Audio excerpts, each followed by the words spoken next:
Audiobook disclaimer. Audiobook ini dibuat untuk mereka yang mencari dan membutuhkan seseorang untuk membacakan sebuah buku yang akan menemani mereka dalam beraktivitas. Terlebih untuk mereka yang tidak ingin kehilangan waktu dalam menambah ilmu. Atau untuk mereka yang ingin dibacakan sebuah buku sebelum tidur. Namun channel ini sangat menyarankan untuk membeli dan membaca buku aslinya. Selamat mendengarkan. Bismillahirrahmanirrahim. Tafsir Al-Azhar karya Profesor Dr. Haji Abdul Malik Abdul Karim Amrullah Hamka, Juzu pertama. Pendahuluan. Bismillahirrahmanirrahim. Alhamdulillahi Rabbil Alamin. Wassalatu wassalamu ala ashrafil mursalin Muhammadir Rasuli al-amin wa ala alihi wa sahbihi ajma'in. Dengan nama Allah yang maha murah lagi penyayang. Segala puji-pujian bagi Allah, pemelihara sekalian alam. Salawat disertai salam atas yang paling mulia di antara Rasul-Rasul, Muhammad Rasul yang amin, dan atas sekalian keluarga dan sahabat-sahabatnya. Dengan izin Tuhan, kita terjemahkan dan kita tafsirkan Al-Quran yang mulia ke dalam bahasa Indonesia atau Melayu.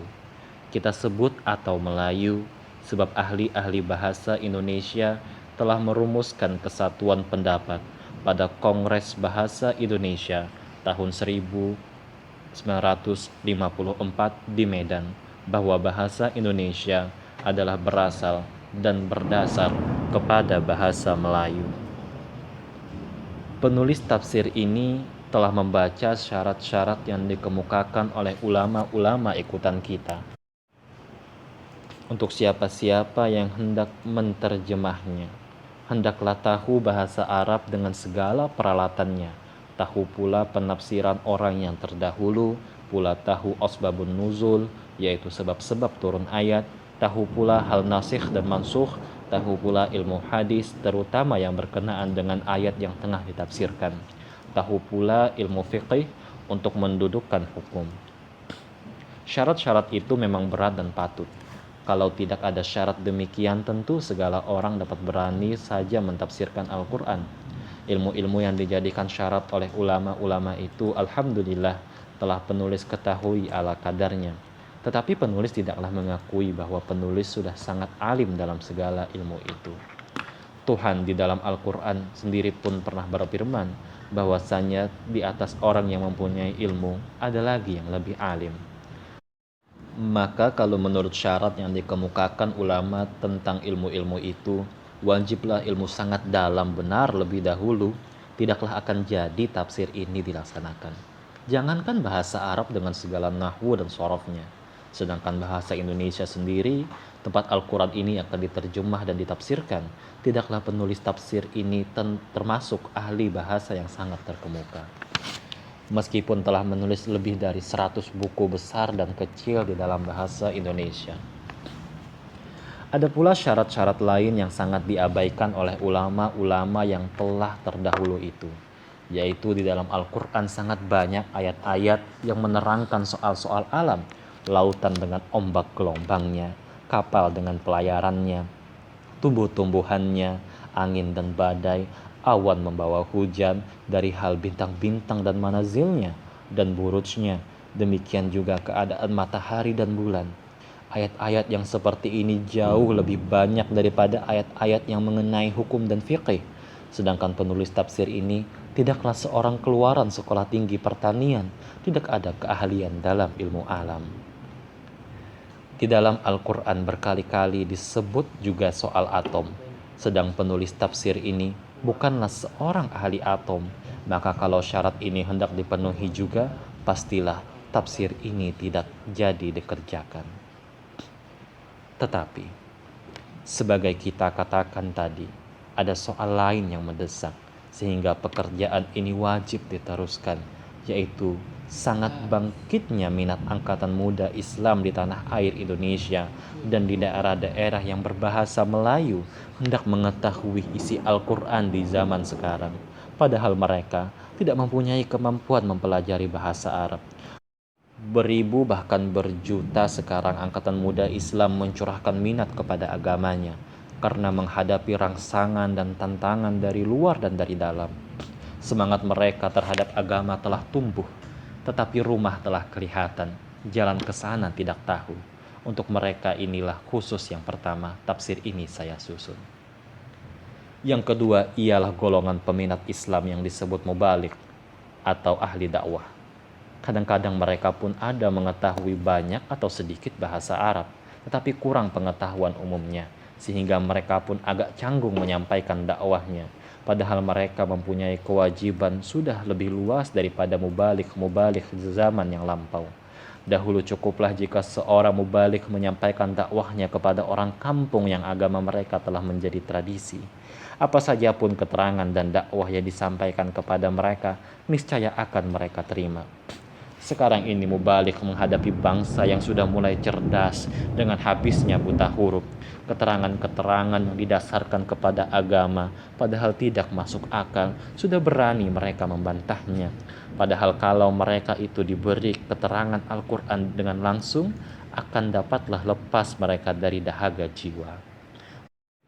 Maka, tafsir kita ini adalah suatu alat penolong bagi mereka untuk menyampaikan dakwah itu. Sebelum kita langsung kepada penafsiran, terlebih dahulu kita diberi kata pendahuluan ini, yang di dalamnya akan terbayang kemana tujuan tafsir. Adapun penafsir ini sendiri, tidaklah seorang yang menempuh spesialisasi di dalam salah satu cabang ilmu Islam, cuma mengetahui secara merata dan meluas pada tiap-tiap cabang ilmu itu. Biasanya ilmu yang meluas rata itu tidaklah mendalam. Laksana seorang dokter membuka praktek untuk umum. Tahulah dia serba sedikit dalam tiap cabang ilmu kedokteran, tetapi tidak ada yang mendalam dalam salah satunya. Kalau sudah mendalam dalam salah satu ilmu, bernama dia spesialis.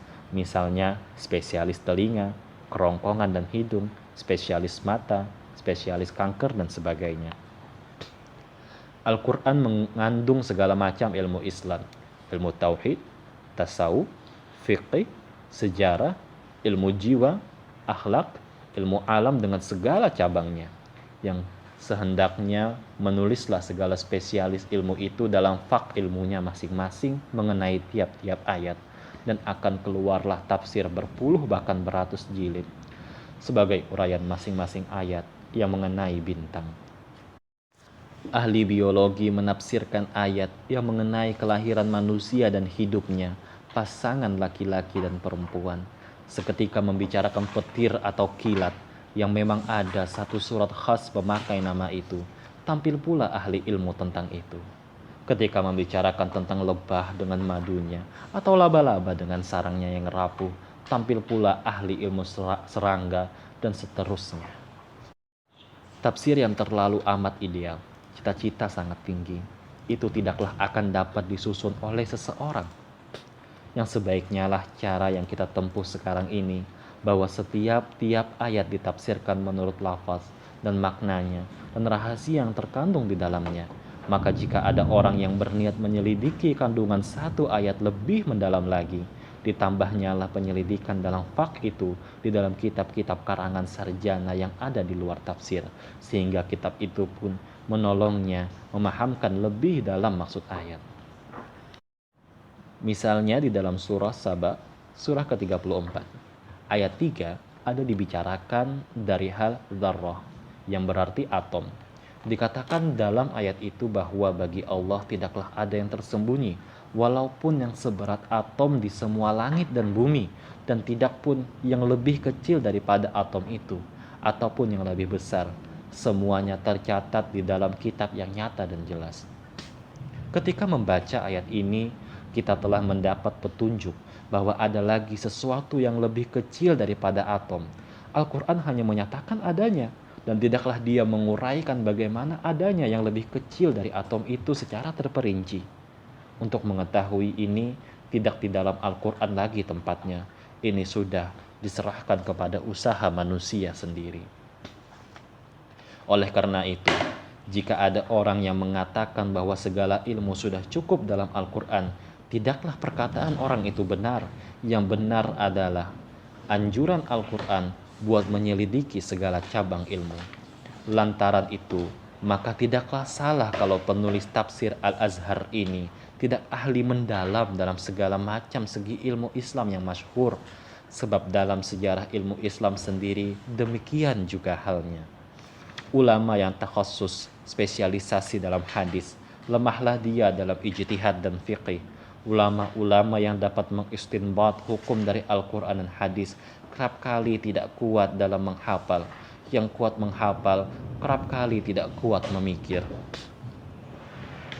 Al-Ghazali indah uraian dan kupasannya, tetapi sangat lemah beliau dalam soal menyaring hadis-hadis. Dalam kalangan ulama di tanah air kita pun banyak terdapat ulama yang sangat mendalam pengertiannya dalam bahasa Arab, sehingga sanggup mengarang dan mengubah syair dalam bahasa itu.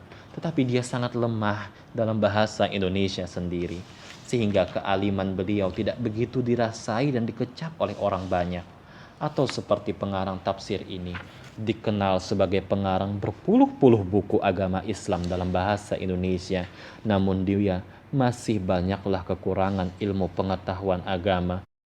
Meskipun telah beroleh gelar Doktor Honoris Causa dari Al-Azhar University dan pernah menjadi dosen dalam derajat profesor dalam beberapa university, dan telah pengarang berpuluh-puluh buku mengenai filsafat agama.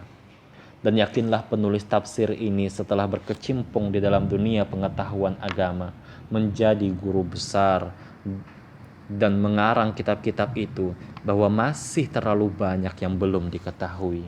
Sehingga jika diperturutkanlah syarat-syarat mempertakut-takuti yang dijadikan dinding oleh ulama-ulama tadi, tidak jugalah akan keluar sebuah tafsir yang akan menjadi pegangan dari golongan yang kita sebutkan tadi. Maka sebelum masuk ke dalam gelanggang tafsir itu sendiri, terlebih dahulu di dalam kata pendahuluan ini, hendak kita uraikan apakah Al-Quran itu, dan apa yang terjemah dan apa pula yang tafsir.